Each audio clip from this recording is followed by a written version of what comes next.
United Nations was established, which is also celebrating its 80th anniversary this year.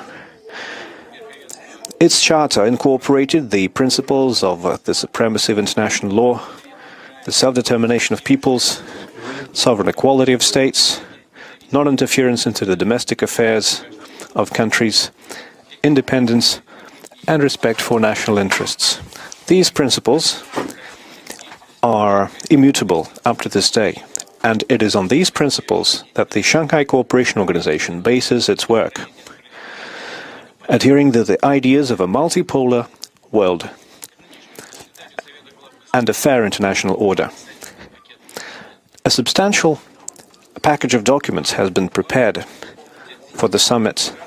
The Tanjin Declaration, the key document, incorporates coordinated approaches of the countries on regional and international agendas. I would also like to note the strategy, the SCO, until 2035, which will define the key areas of the SCO's activities in politics, economy, security, and humanitarian affairs. The cooperation undertaken at the SCO is impressive. The GDP growth has been over 5%. Industrial output grew by 4.6%. We're also seeing progress in trade turnover above the world average. We're seeing increasing use of national currencies in trade. We are advocating the creation of an independent settlements and financial infrastructure, the implementation of new banking and investment projects, which will allow us to increase the efficiency of our trade and make us secure against external challenges and shocks. A competitive transport infrastructure is emerging. Car and rail transport, as well as multimodal shipments, are on the rise. Customs cooperation is ongoing, and electronic document flow is being implemented in various sectors. The strategy of energy cooperation until 2035, adopted last year, is being actively implemented. The roadmap, adopted as part of the strategy, will ensure coordinated and balanced activities in the energy sector across the SCO space. As many of my colleagues have already noted, our ties in science and education are developing too, as well as in healthcare, environmental protection, sports and youth initiatives. The SCO University. So those were the initial remarks of President Putin there at the SCO Summit when the Leaders Summit opened earlier today, emphasizing the increasing role of the regional summit of SCO leaders now getting global prominence, and perhaps the entire West will be very keenly listening to these remarks for the rest of the day to decode the laywork that the President has laid there. At the moment, the bilateral meeting between President Putin and Prime Minister Modi is underway, and we'll be right back after a very short break with more inside details of what exactly is happening in that historic bilateral meeting. Stay tuned, ladies and gentlemen. We'll be right back.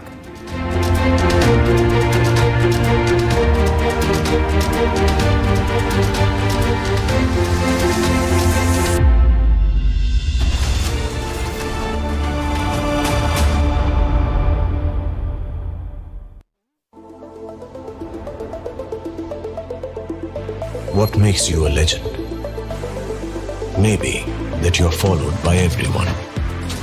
Maybe that you follow no one. Maybe both. 10 years of Creta. Legend forever. I choose a world where we dream, and the limit is the sky. And this world is my home where I'm living my best. Mindfully crafted home decor fabrics. Sansar, a D-Decor brand. Live consciously. Here we didn't want to bring out the big charts because it had no chance of standing. Fortunately, we came armed with a little smaller chart. So it's 67%, so we're going to be charging a discounted reciprocal tariff of 34%, I think. Trump से बात हमेशा appreciate करता आया, सीखता आया कि वे राष्ट्रहित को सर्वोपरि रखकर के काम करते हैं। They're the World Health Organization.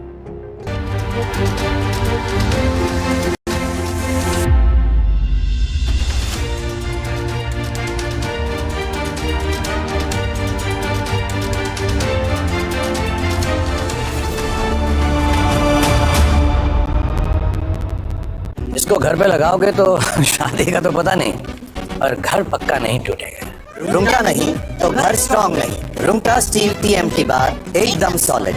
पहाड़ों पे हाइकिंग शिप भी बन सकती है।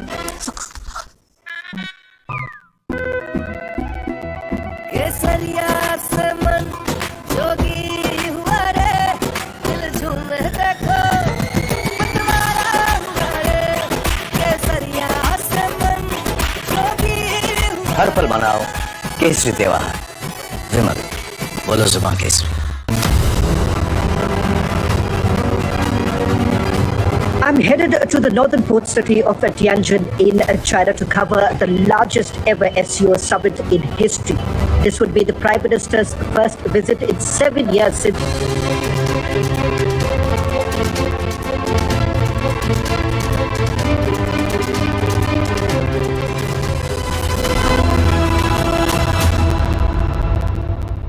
I choose a world where we dream, and the limit is the sky. And this world is my home where I'm living my best. Mindfully crafted home decor fabrics. Sansar, a decor brand. Live consciously.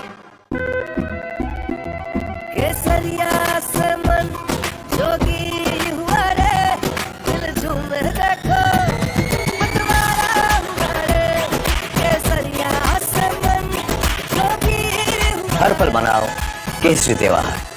विमल बोलो जुबान Kesari.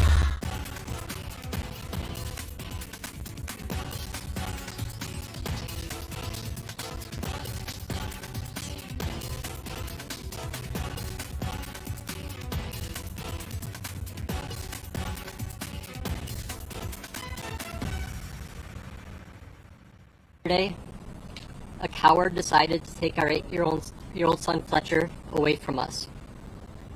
Because of their actions, we will never be allowed to hold him, talk to him, play with him, and watch him grow into the wonderful young man he was on the path to becoming. Justice for Ralph! Justice for Ralph! Justice for Ralph! Justice for Ralph! Families in Minneapolis are mourning. Our Greater Annunciation Fellowship is mourning. Our entire city is united in grief, and at the same time, based on this incredible group of people that has assembled here in City Hall, we are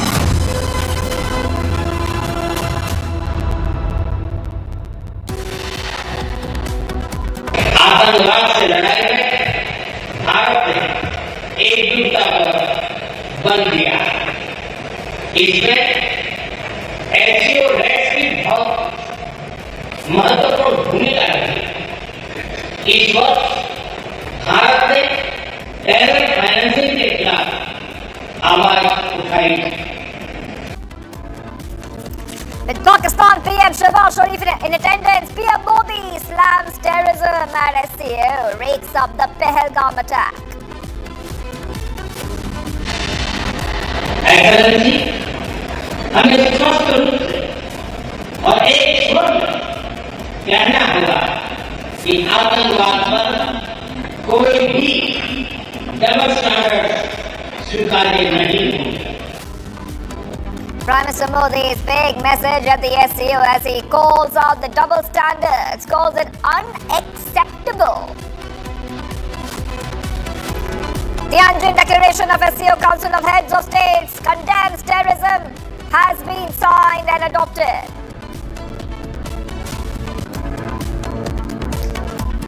And that is the most defining moment of the year 2025. Tianjin Triad Handshake. 3 super leaders of the world share their candid moments.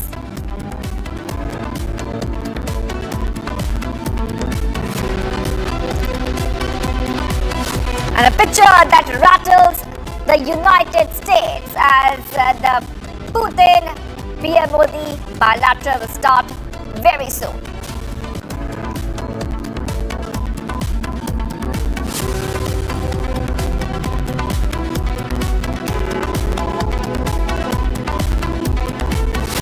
And Prime Minister Modi shares laughter with Putin in China while snubbing Shehbaz Sharif.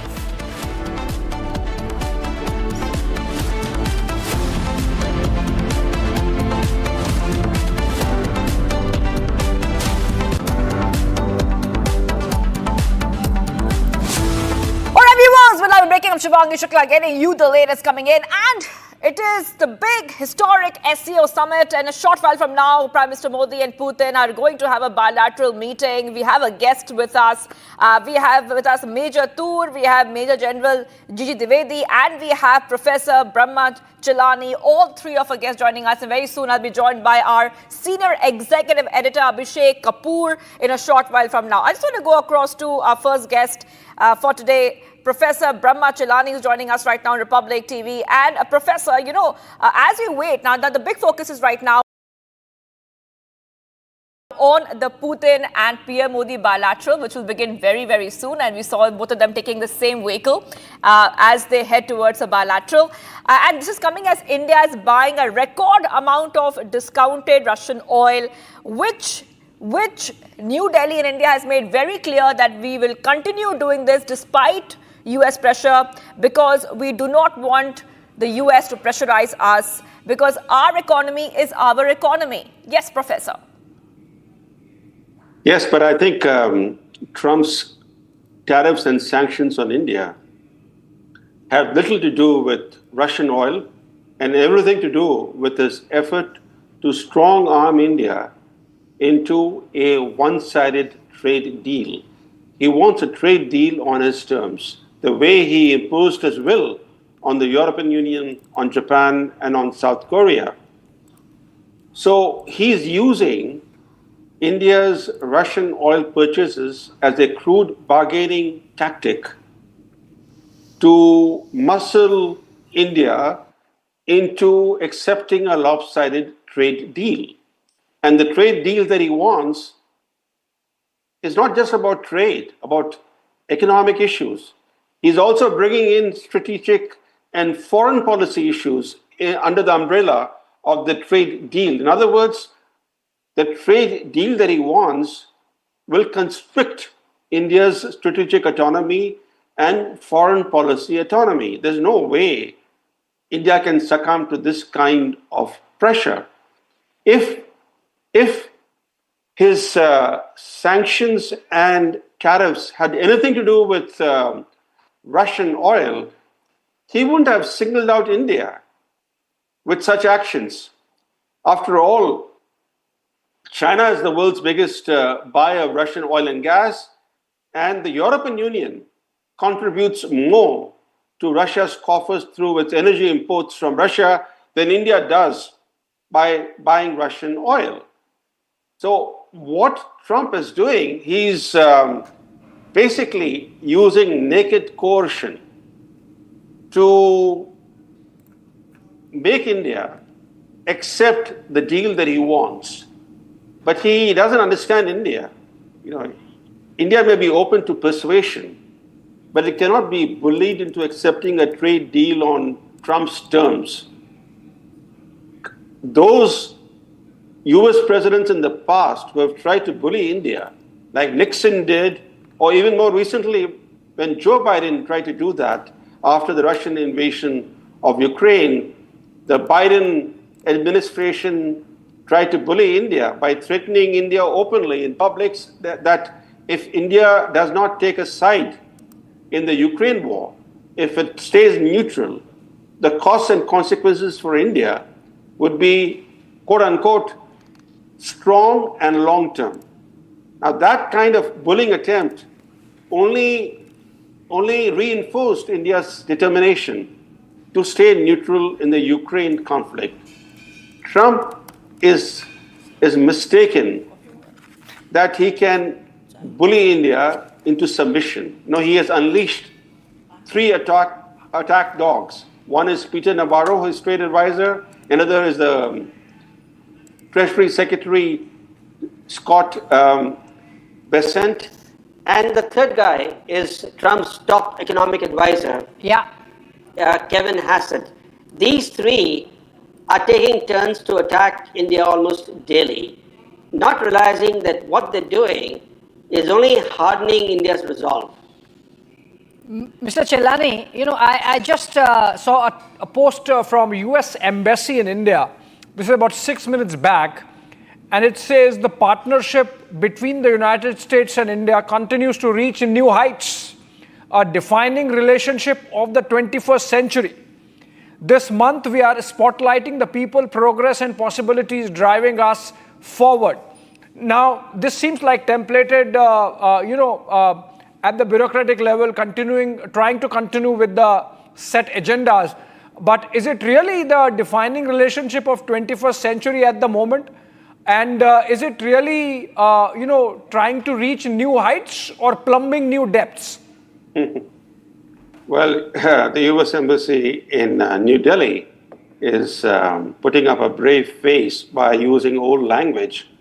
But the US-India relationship being a defining partnership of the 21st century is a phrase that two successive US administrations have used to describe the special relationship with India. It was the Trump first term administration that used that phrase for the first time, and Joe Biden administration continued with that phraseology.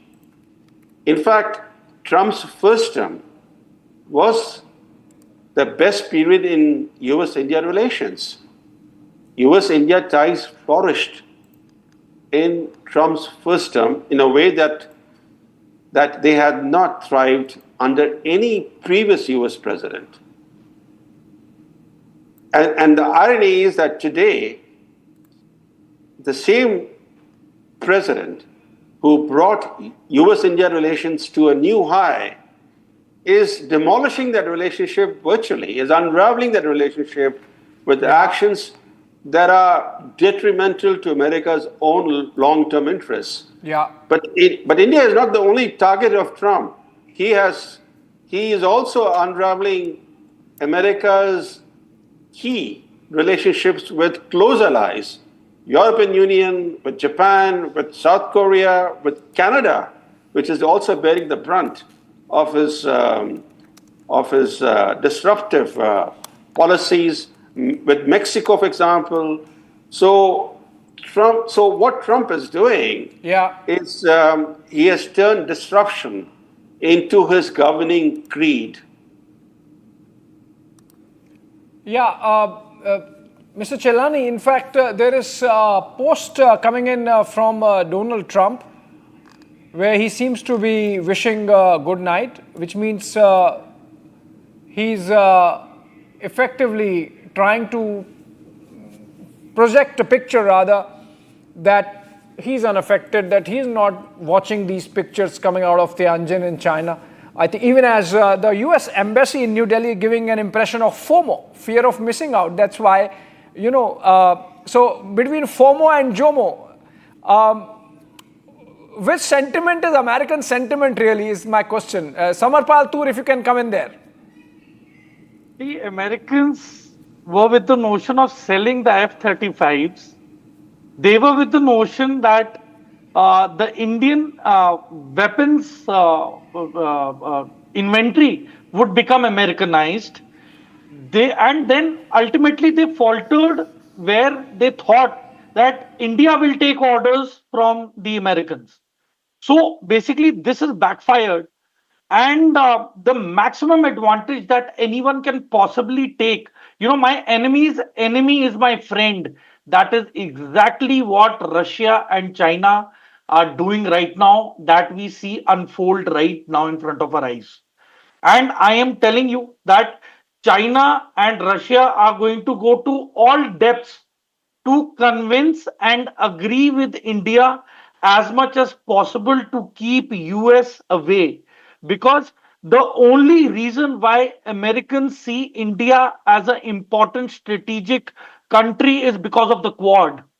And Quad is weak because, last month, President Trump was actually asking the Australians that please tell us what do you wish to do in case there is a war and a takeover of Taiwan by China.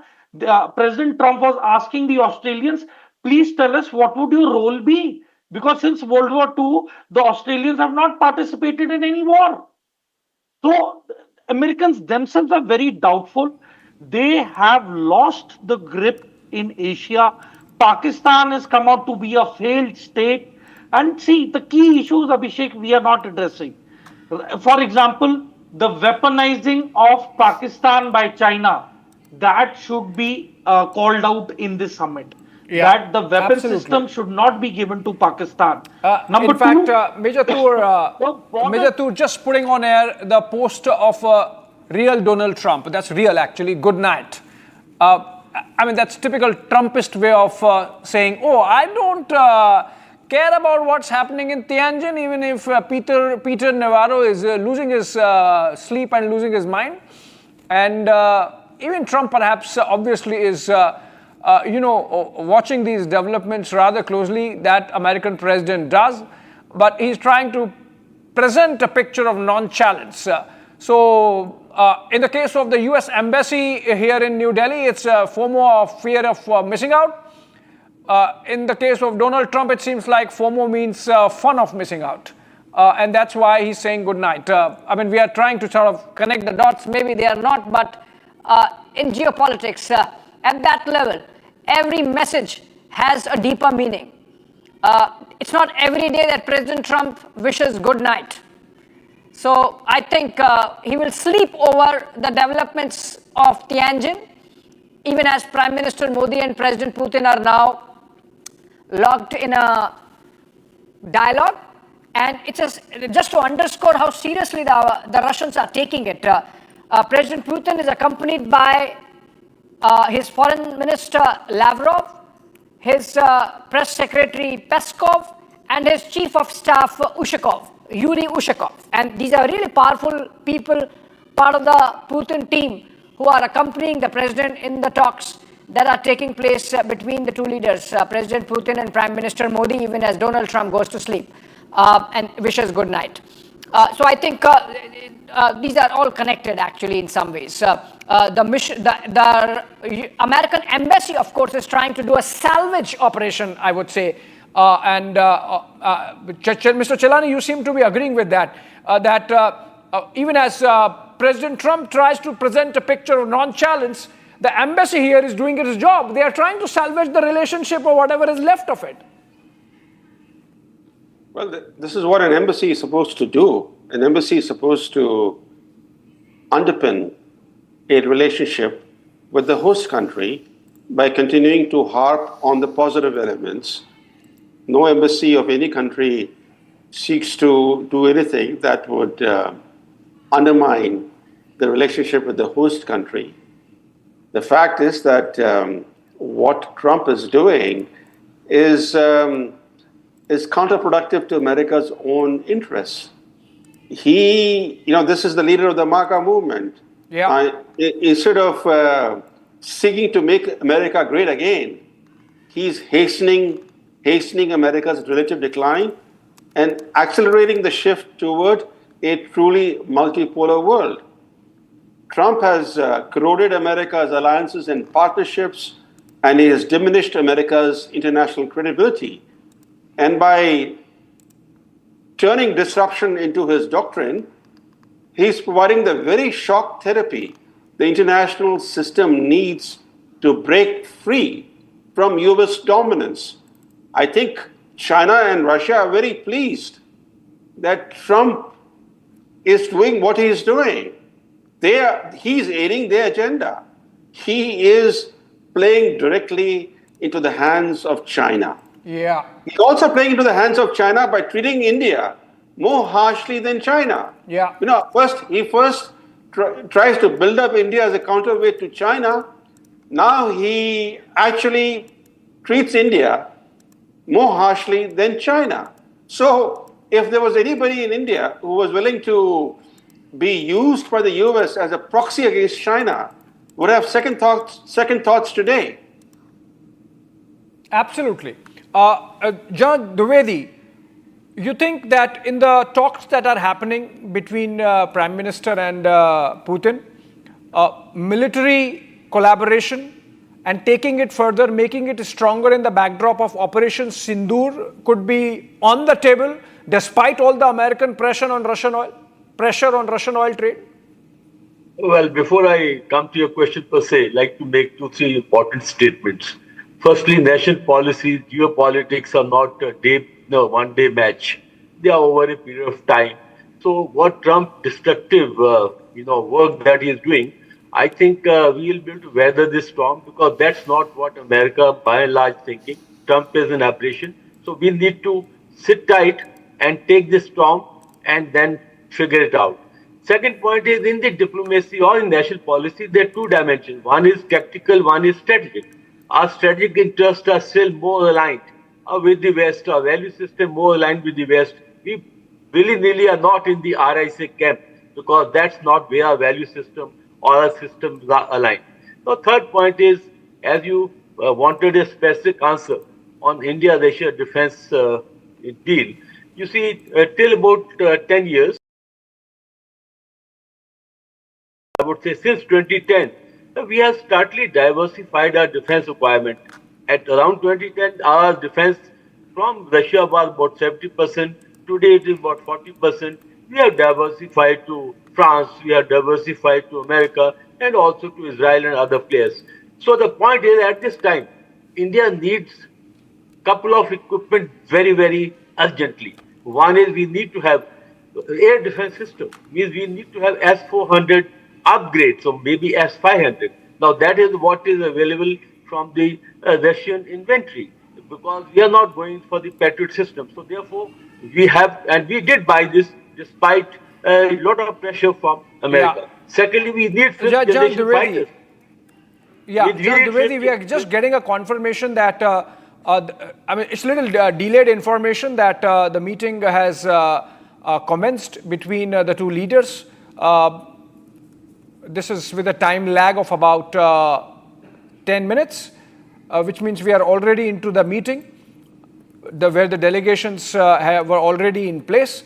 The two leaders traveled together in the same vehicle to reach the venue. We saw those pictures from earlier.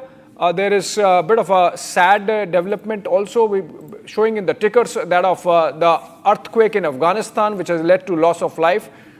It seems like it is getting bigger. About 622 or more people are reported dead. It was an earthquake in the morning on the Richter scale of 6+, and that's a big earthquake in a mountainous region like Afghanistan and has consequences. So we will, once this summit meetings are over, we will focus our attention on that also. But coming back to the conversation we were having, General Dwivedi, this is the code graphics of Peter Navarro's comments on Prime Minister Modi and the whole thing about Brahmins. Peter Navarro essentially confusing between Brahmins and the Boston Brahmins, as the Americans understand, because the business houses that America accuses of profiteering from Russian trade, none of them are owned by Brahmins. Some of them by actually OBCs, some of them by Jains, some of them by the Bania community, but none of them by Brahmins. Brahmachalani, you think Peter Navarro has really got it wrong, mixed up, everything getting wrong on India, and this comment on Brahmins profiteering is just emblematic of that misunderstanding or lack of understanding that Trump and his team have of India? Abhishek, I don't think we should take Peter Navarro too seriously. What's happening is this, and this is, Trump's playbook. What he has done is to unleash 3 attack dogs on India. The 3 attack dogs of Trump are his Treasury Secretary, Scott Bessent, his trade advisor, Peter Navarro, and his top economic advisor, Kevin Hassett, they're taking turns to attack India. They're doing it so frequently that they're doing a great job. They're doing a great job in turning Indian public opinion against the US. Trump's playbook is this. He wants to keep the relationship with Modi intact. So all his attack dogs are calling Modi terrific leader, great leader, etc., etc.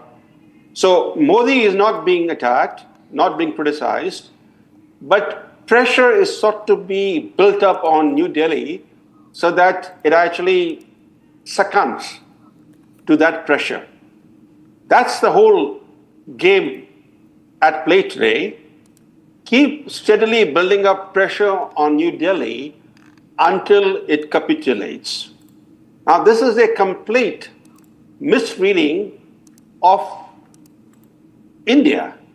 The more you try to bully India, the more you're going to force India to dig in and refuse to budge. India may be open to persuasion, but it cannot be bullied into accepting a trade deal on Trump's terms. India is not some other country. For example, as Mexico's president, Claudia Sheinbaum, is learning the hard way. The more she has conceded to Trump, the more he has tried to extract from Mexico. So every time Claudia Sheinbaum concedes something to Trump, right, Mr. Chilani. I absolutely point taken. But stay with us. I think we'll take a short, quick break. And we come back. Shivani continues to be with us, Shivangi, and of course, I'm there. Yes, and taking a short break right now. Modi-Putin bilateral is coming up as well, Abhishek, and we are waiting for what will happen in that meeting.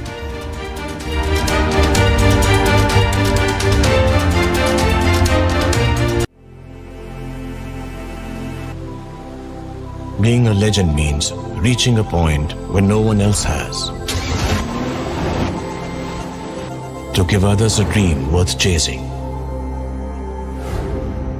10 years of Creta, legend forever.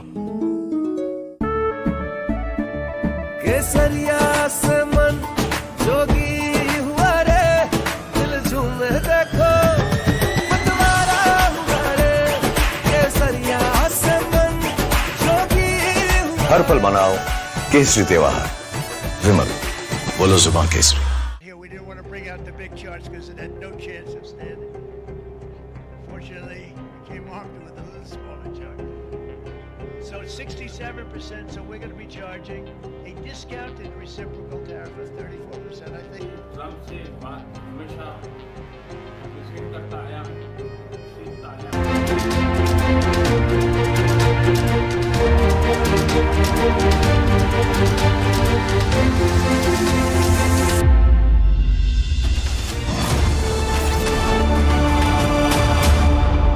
I choose a world where we dream, and the limit is the sky. And this world is my home where I'm living my best. Mindfully crafted home decor fabrics.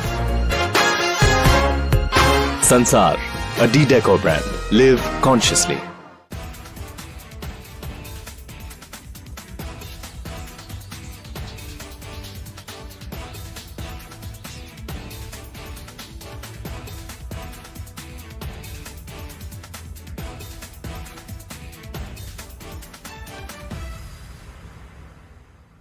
Here we didn't want to bring out the big charts because it had no chance of standing. Fortunately, we came armed with a little smaller chart. So it's 67%, so we're going to be charging a discounted reciprocal tariff of 34%, I think. Trump से बात हमेशा discuss करता आया सीखता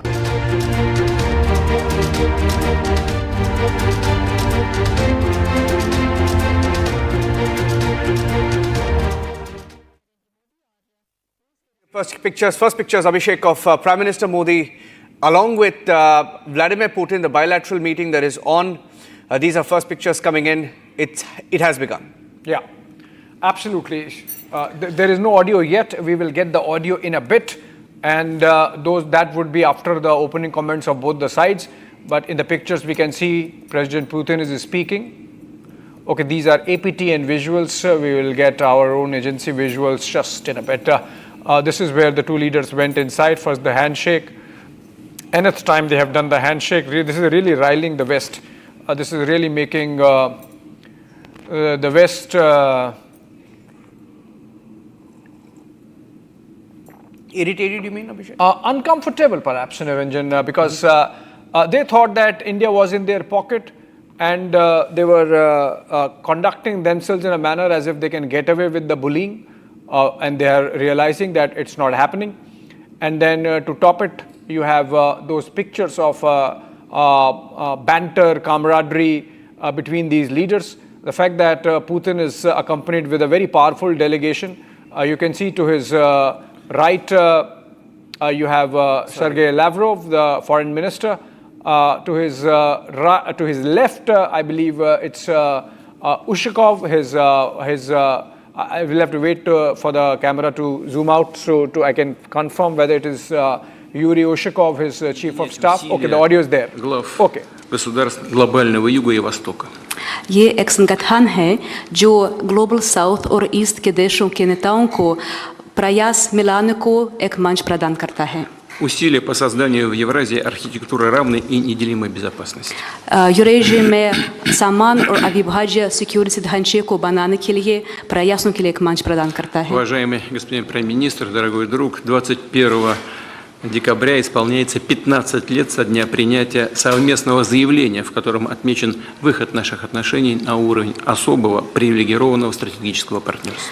महामहिम प्रधानमंत्री जी, प्रिय दोस्त, 21 दिसंबर को 15 साल पूरे हो जाएंगे जब से एक संयुक्त वक्तव्य पर हस्ताक्षर किए गए थे, जिसमें हमारे स्पेशल प्रिविलेज्ड पार्टनरशिप पर के स्तर हम पहुंचे. 15 साल हो गए. И можно уверенно констатировать, что многоплановые российско-индийские связи активно развиваются на этих принципах. और हम ये सच्चाई से बता सकते हैं कि हमारे रिश्ते इस सिद्धांतों पर बढ़ते हैं. Налажено многоуровневое взаимодействие. हमारे बीच बहुत बहुमुखी सहयोग चालू है. Торгово-экономическая кооперация в целом демонстрирует положительную динамику. व्यापार में सकारात्मक गतिशीलता देखने को मिलती है. Развивается туристический обмен. पर्यटकों का आदान-प्रदान विकसित हो रहा है. Мы тесно координируем наши усилия на международной арене. अंतर्राष्ट्रीय मंच पर हम हमारे प्रयासों को समन्वय से करते हैं. Это ООН, БРИКС, Группа 20 и, разумеется, ШОС. UN, BRICS, SCO जरूर इन संगठनों में से शामिल हैं. И сегодня хорошая возможность обсудить основные задачи дальнейшего развития многопланового двустороннего сотрудничества в различных областях. और आज की मुलाकात से हमारे रिश्तों को आगे बढ़ाने पर रास्तों पर बातचीत करने का एक बहुत अच्छा मौका मिलता है. Уважаемый господин премьер-министр, дорогой друг, Россия и Индия поддерживают десятилетиями особые отношения, дружеские, доверительные. Это фундамент для развития наших отношений в будущем. आदरणीय प्रधानमंत्री जी, प्रिय दोस्त, रूस और भारत के बीच बहुत विश्वसनीय रिश्ते बने हुए हैं.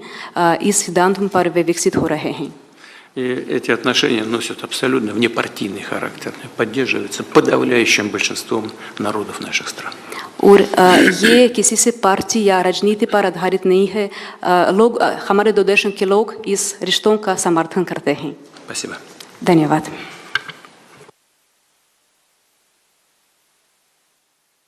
आपसे मिलकर बहुत खुशी हो रही है और मैं हमेशा अनुभव करता हूँ कि आपको मिलना मतलब एक यादगार मीटिंग भी होती है. बहुत सी चीज़ों की जानकारियों का आदान प्रदान करने का अवसर मिलता है.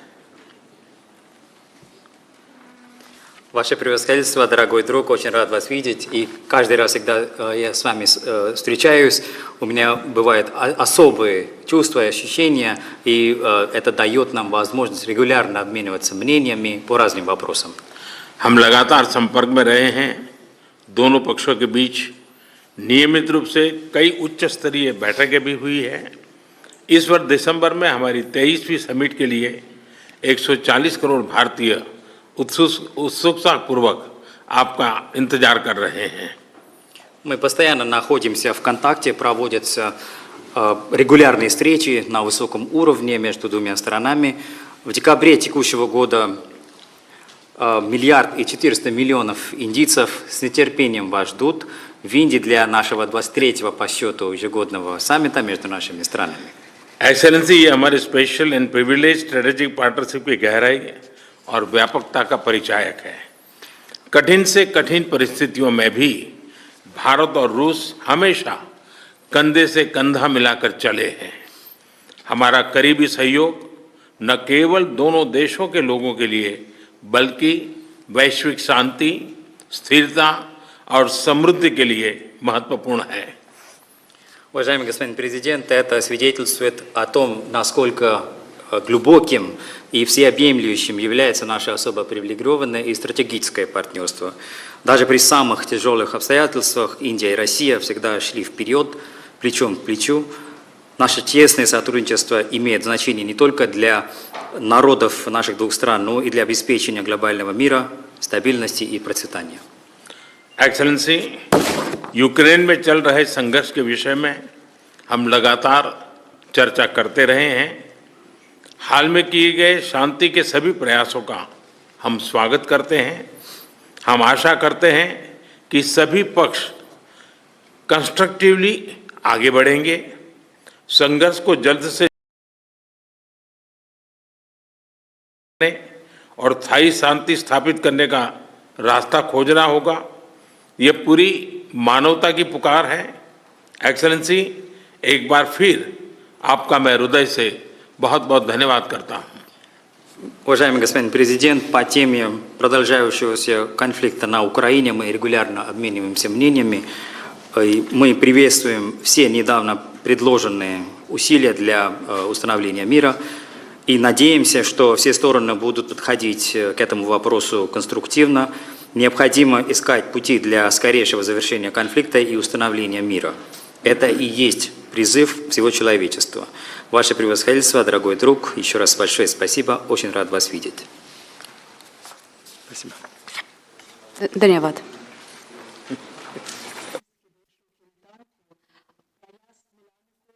All right, Niranjan, very important, clear-cut, contour-driven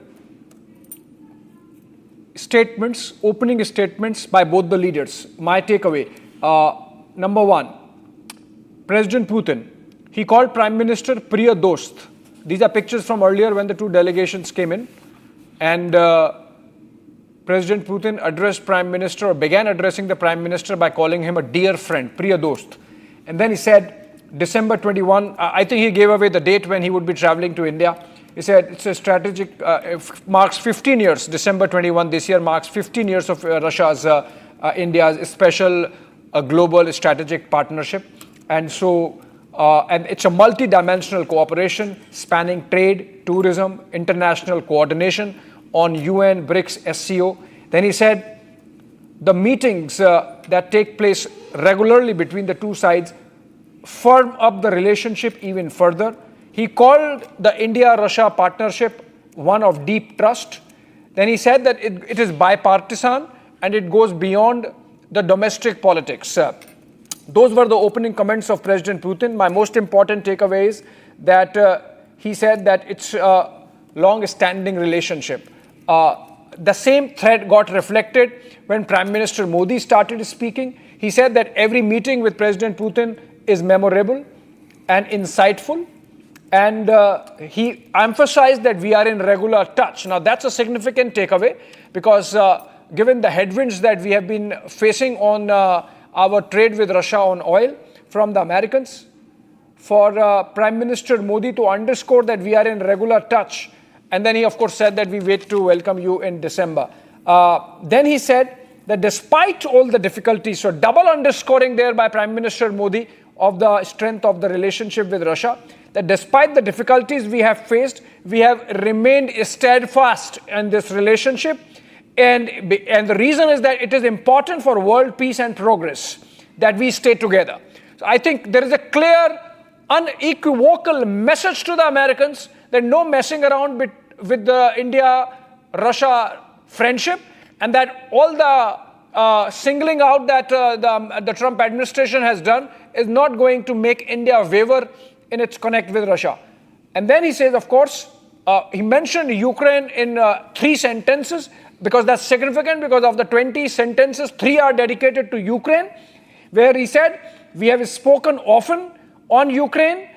India welcomes all efforts that have been made recently to bring peace, and it's important for humanity's sake, Niranjan, that the war stops and ceasefire prevails.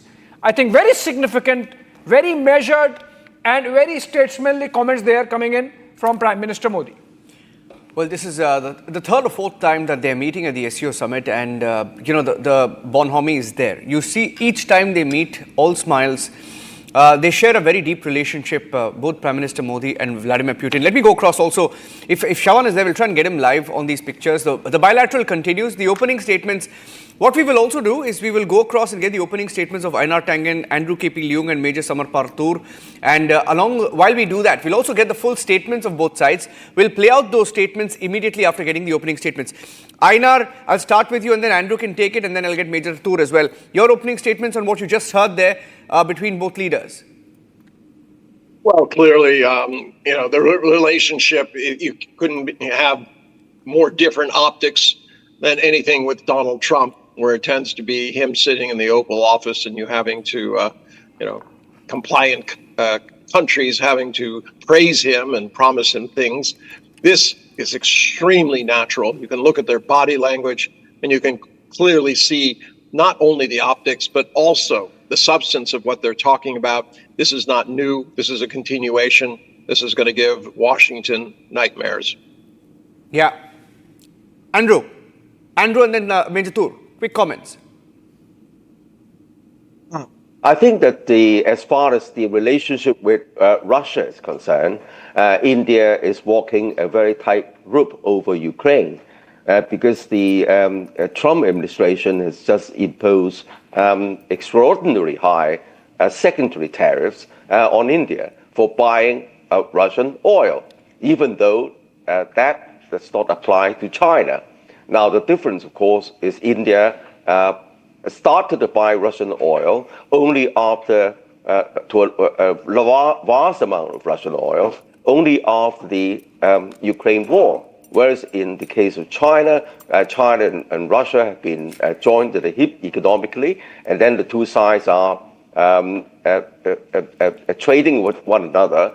Russia is the world's biggest export of energy and as agricultural products, and China is the biggest customer. So this economic relationship dates back well before the Ukraine war. Here lies the difference. But however, the second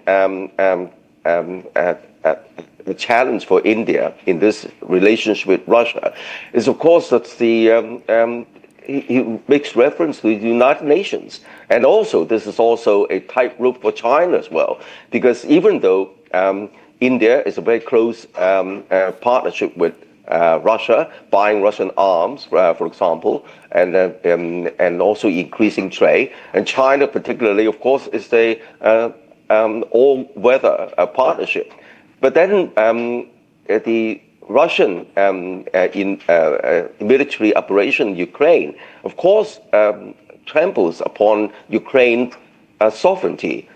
Ukraine, after all, is a country recognized by the United Nations. So I think that's why Modi makes a very careful reference, even if brief, to the United Nations Charter. But on the other hand, there is no doubt that Modi is pivoting towards Russia as an answer to Americans' hegemonic coercion and bullying. And then this bullying is not only against its perceived existential threat, which is Russia and China, but also against its long-term allies like India, and of course the transatlantic relationship, including European Union countries. And hence, the whole world order has been totally upended. the world order, which was founded and led by the United States since the Second World War, based on a rule-based, commonly accepted rules, has now been discarded in favor of American unilateralism, coercion, and bullying. As I said, I'm not only against perceived rivals, but also against allies, and also countries in the global south, and which are poor, mostly developing countries wanting to protect their development interests, and hence this rallying behind the under the umbrella of the Shanghai Cooperation Organization. Yeah. Of course, the SCO is very different now in the couple of years in the past compared with what it was, say, even a couple of years ago, because it's now expanded from just Russia, China, and the landlocked countries in Central Asia to embrace countries in the middle corridor, for example, Azerbaijan and Armenia, but also Turkey and Egypt, and also Middle East, very rich countries like Saudi Arabia, Qatar, the UAE, Kuwait, but also countries like Turkey and Egypt, as well as additional countries in Asia. So all the key players in the global south are in the SCO. And of course, India is trying to recalibrate its relationship with the United States, but also recalibrating its relationship with China. And of course, there's forming a closer relationship with Russia as an answer to President Trump's bullying. Okay, so should we play out the full statements again? Okay, we have the statements of both Prime Minister Modi and Vladimir Putin. We'll just play that out and then go across to Major Tour. All right. Meanwhile, as we play that, quickly also there is a full handout that's now coming in from the government, from the PIB of the Prime Minister's statements at the 25th SCO Summit in Tianjin. We'll get you that as well. At the bottom of the screen, here's what the Prime Minister said, opening statement with Putin, Vladimir Putin and the Prime Minister during the bilateral in Tianjin. Уважаемый господин премьер-министр, дорогие друзья, мы очень рады нашей встрече. आदरणीय प्रधानमंत्री जी, साथियों, आपसे मिलकर हमें बड़ी खुशी हो रही है। Символично, что она проходит на полях саммита ШОС. ये बहुत प्रतिमात्मक है कि वो SCO शिखर सम्मेलन से इतर हो रही है। Организация, которая позволяет объединять усилия глав государств глобального Юга и Востока. ये एक संगठन है जो ग्लोबल साउथ और ईस्ट के देशों के नेताओं को प्रयास मिलाने को एक मंच प्रदान करता है। Усилия по созданию в Евразии архитектуры равной и неделимой безопасности. यूरेशिया में समान और अविभाज्य सिक्योरिटी ढांचे को बनाने के लिए प्रयासों के लिए एक मंच प्रदान करता है। Уважаемый господин премьер-министр, дорогой друг, 21 декабря исполняется 15 лет со дня принятия совместного заявления, в котором отмечен выход наших отношений на уровень особого привилегированного стратегического партнерства.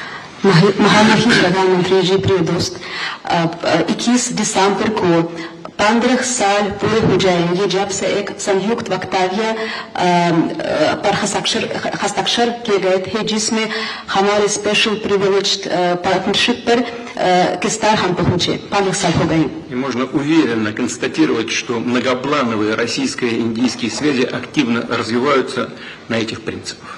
और हम ये सच्चाई से बता सकते हैं कि हमारे रिश्ते इस सिद्धांतों पर बढ़ते हैं। Налажено многоуровневое взаимодействие. हमारे बीच बहुत बहुमुखी सहयोग चालू है। Торгово-экономическая кооперация в целом демонстрирует положительную динамику. व्यापार में सकारात्मक गतिशीलता देखने को मिलती है। Развивается туристический обмен. पर्यटकों का आदान-प्रदान विकसित हो रहा है। Мы тесно координируем наши усилия на международной арене. अंतर्राष्ट्रीय मंच पर हम हमारे प्रयासों को समन्वय से करते हैं। ООН, БРИКС, группа 20 и, разумеется, ШОС.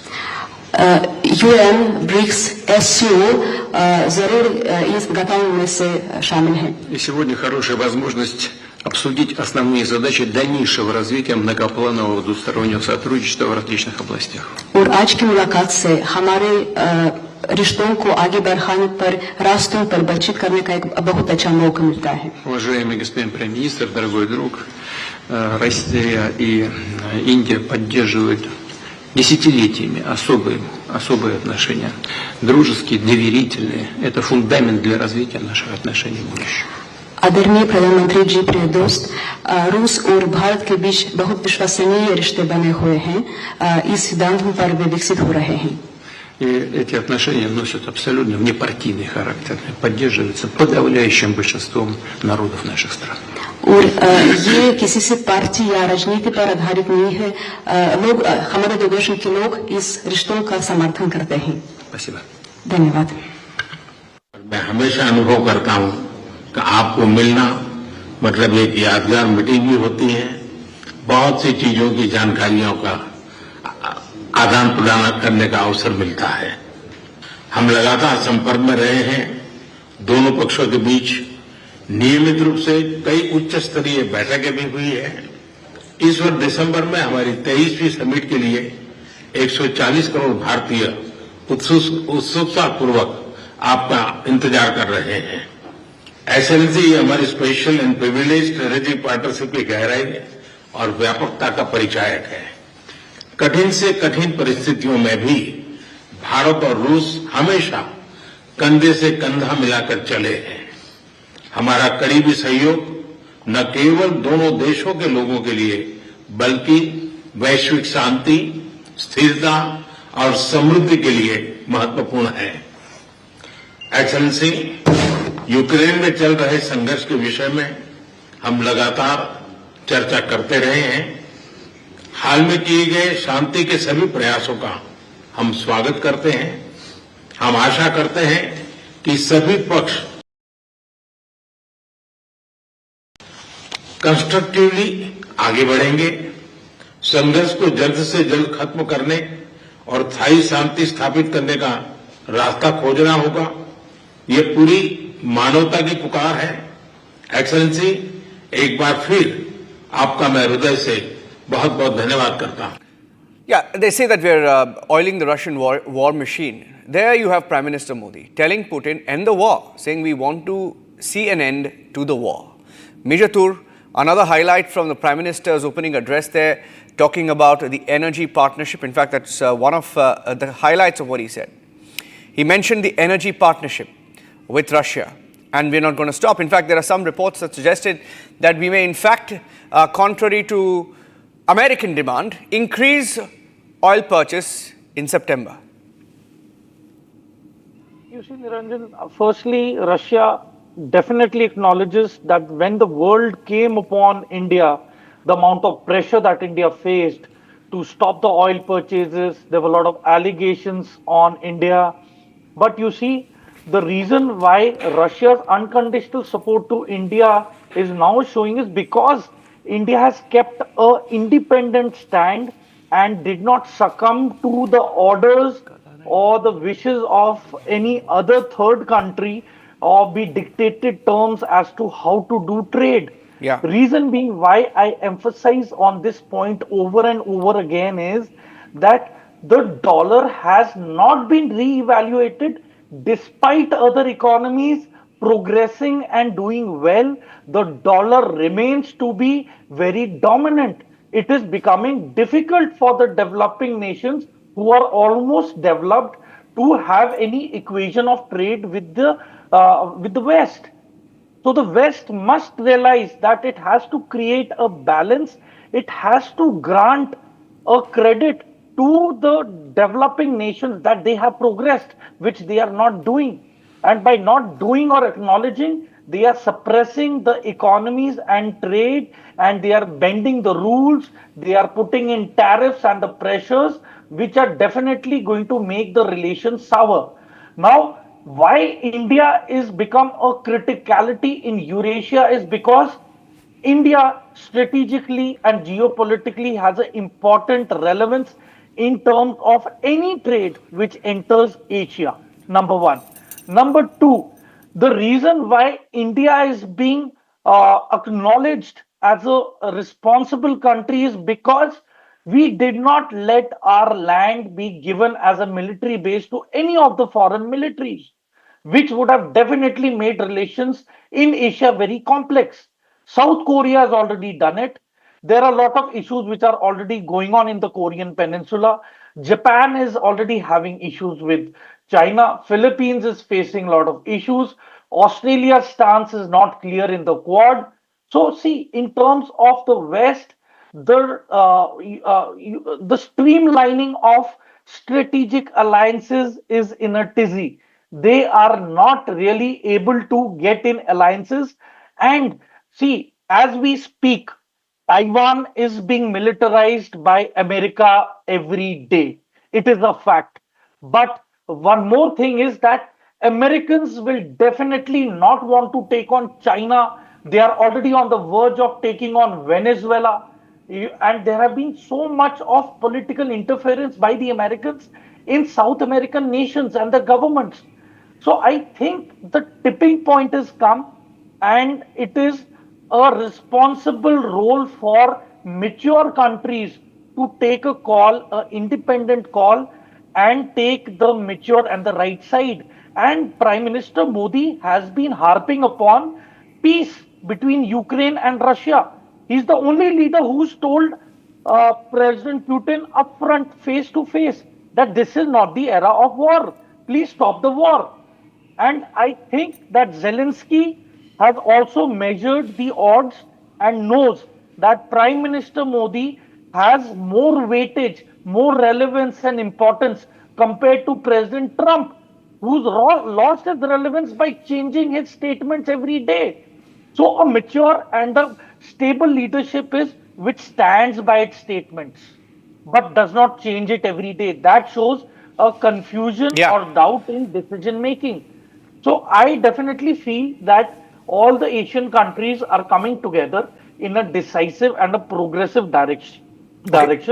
And as far as issues between China and India are concerned, I definitely feel that if India brokers a mature role in brokering peace between Russia and Ukraine, I am very confident that President Putin will definitely broker a once and for all settlement between China and India in terms of its border issues, which is the key issue.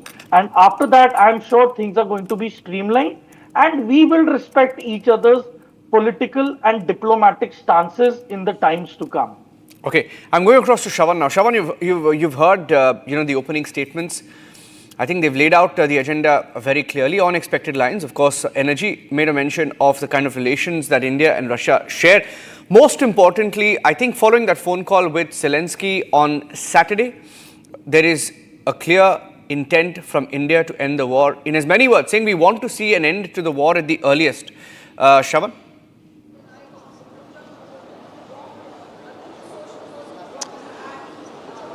I believe, Niranjan, we are up for a surprise very soon, because what has essentially transpired in the last few hours here at Tianjin could be extremely significant for the geopolitical conditions. The reasons are the following.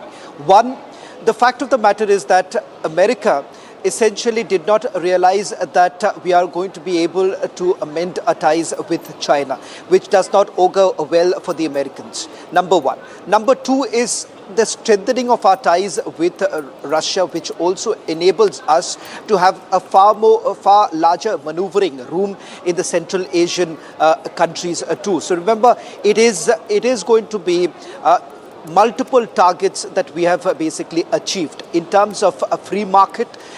There is no doubt about the fact that it only opens up more space and emerging markets for us to do business, and this has been something that India has been working on the sidelines. Now, the big takeaways undoubtedly from the joint declaration, and something, Niranjan, we at Republic TV have been constantly reporting, and we have gotten bang on, that terrorism was one of the main factors, and in fact the joint declaration would have indicated the same.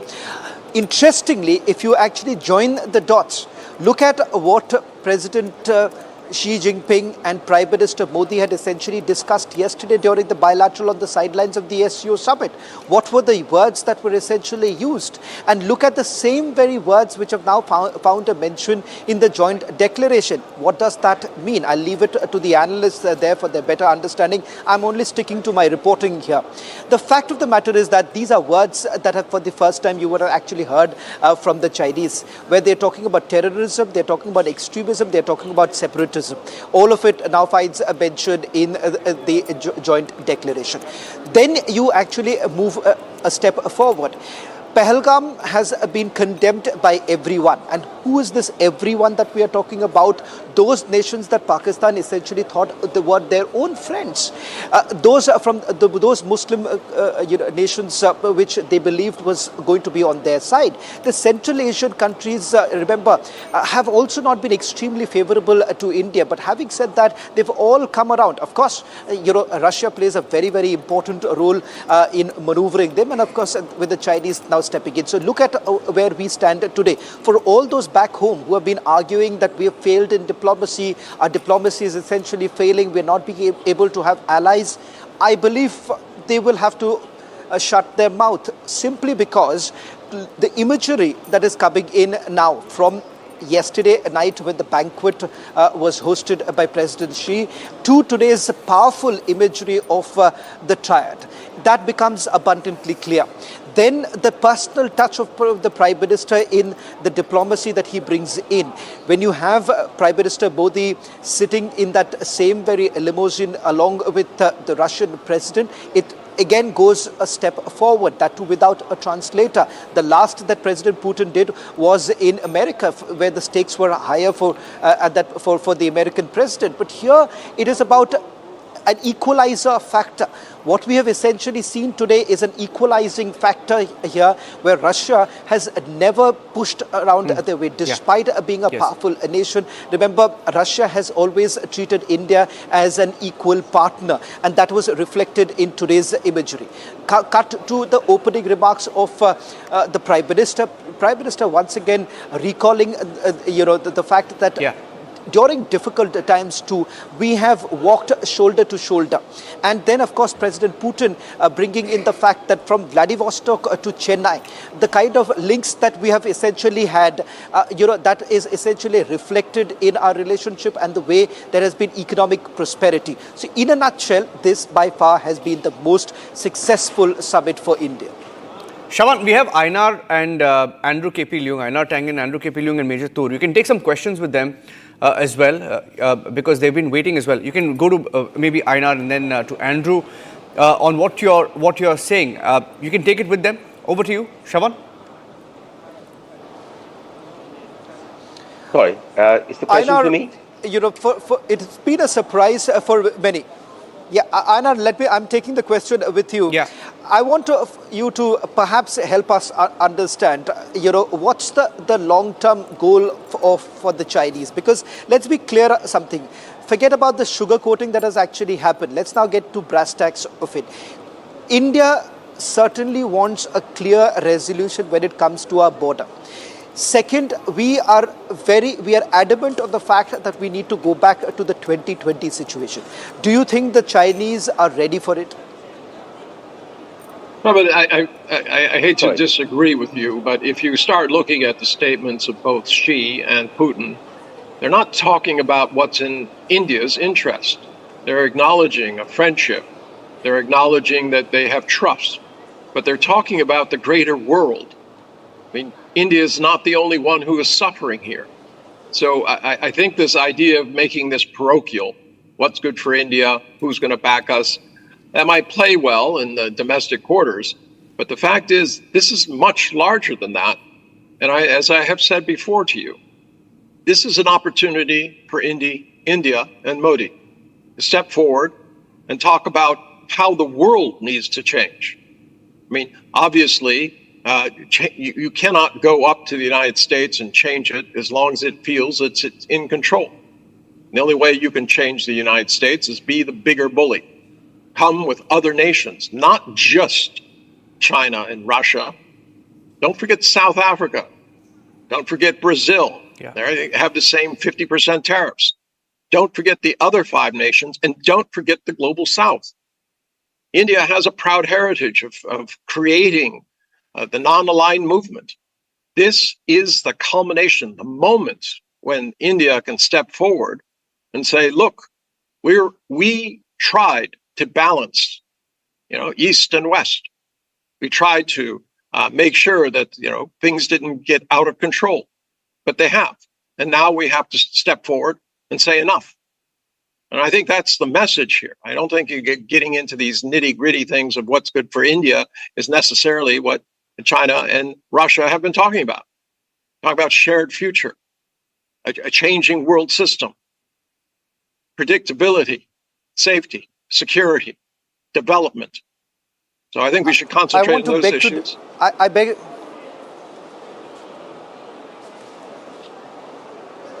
Einar, I beg to differ on the position that you've essentially taken by saying that this is not a reductionist way of looking at it. We're talking about the bilateral. Of course, it's for the larger good of the SCO partners. But having said that, Andrew, I want to bring you in and perhaps draw it further, because we ought to look into the minutiae here. That if you want a lasting peace, that lasting peace can only happen when you resolve some of the key issues. And the Prime Minister was very, very clear in his talks with President Xi, where he's made it very clear that you can't move on without resolving the border issues. There have been frameworks in place. Let's be honest here, they have been violated. The trust deficit does exist. Let's be very clear here. There may be a lot of excitement all around, but we'll have to, perhaps tone it down to come and brace the reality that we still haven't got to a position where we have been able to reduce our troops. Well, of course, the SCO is a multilateral forum, not just for India or China, but the global South, and trying to create a fairer, a more just, and more cooperative world order, in spite against President Trump's unilateralism and bullying. So that's the main theme of the whole SCO. But you're talking bilateral relationship, and I'd like to address very important points there. As far as bilateral relations with China, there is no way that you can resolve this huge historical differences between the two countries on a piece of paper. I mean, the two sides need to scale down the conflict, as what happened in recent months between the two leaders, to scale down the conflict in the border so as to create a positive environment for continuing dialogue. But I don't think that you expect the China to concede on, for example, Tibet. As I said at the beginning, Tibet is a long established historical, perhaps unfortunate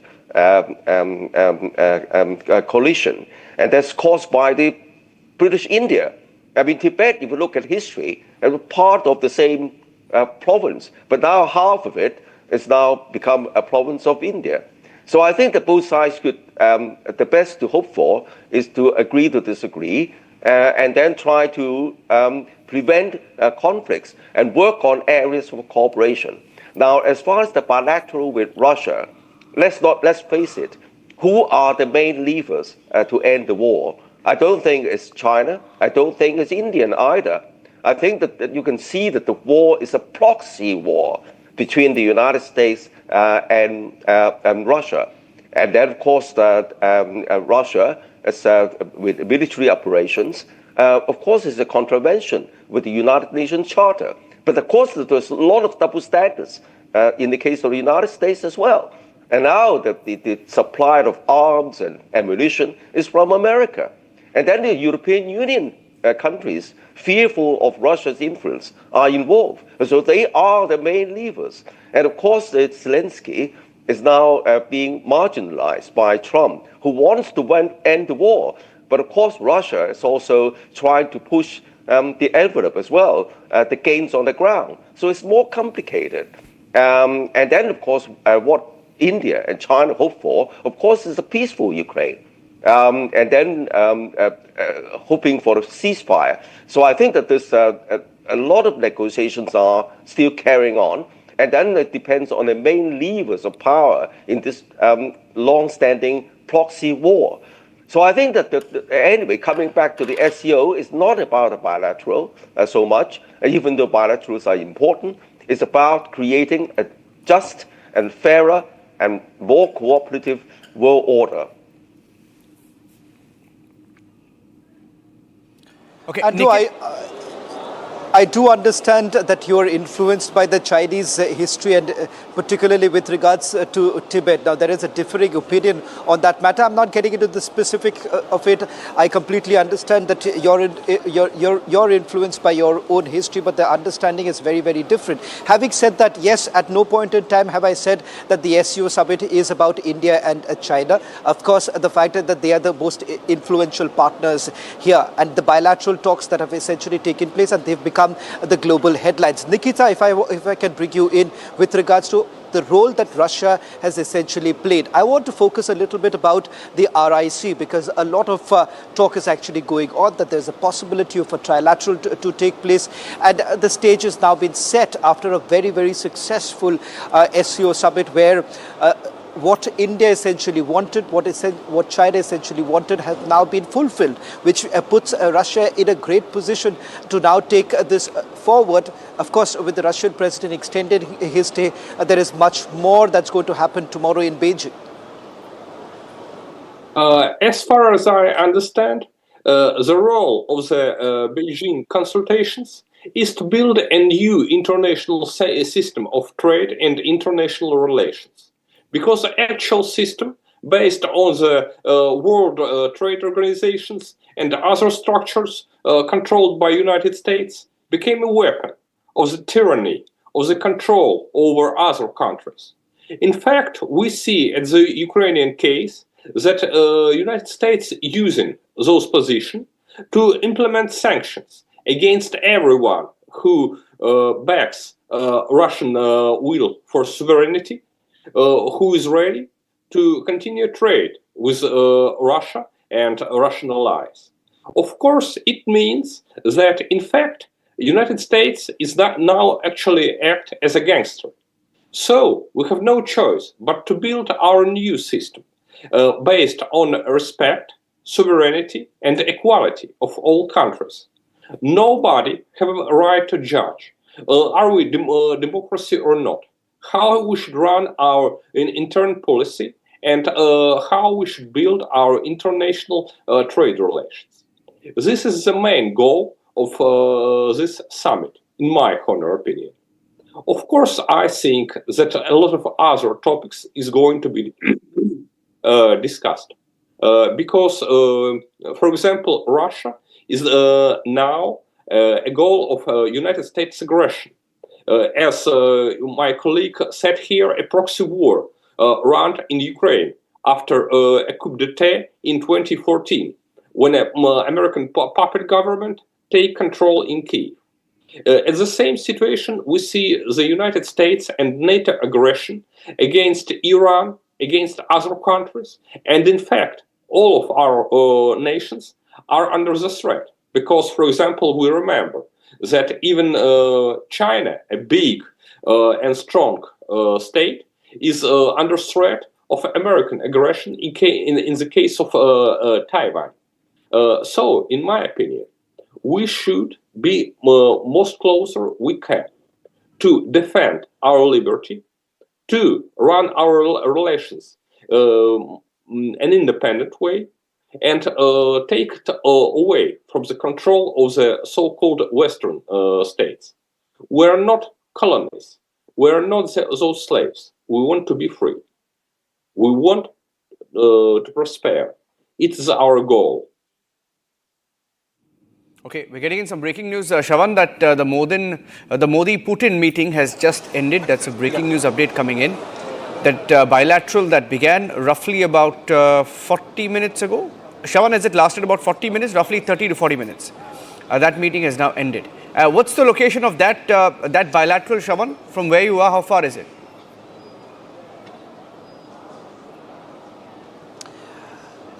Well, in fact, it's as far at the hotel where Russian President Vladimir Putin is staying. That's the Ritz-Carlton, which is roughly about 20 to 25 minutes away from the Beijing Convention Center where we are currently broadcasting from. It's also the venue of the SCO Summit. So soon after the bilateral, Prime Minister Modi will be wheels up for Delhi after a very, very successful meeting that he has essentially had, Niranjan. And in fact, all the objectives that India had basically laid out for themselves and the diplomatic team had basically cut out for themselves, the task that was cut out has now clearly been achieved. And if I can just quickly, in a nutshell, take it forward and then perhaps bring in Major Sabarpal Toor also. Major Sabarpal Toor, I believe that having this kind of a discussion with the Russians, particularly at a time where there's going to be enhanced defense cooperation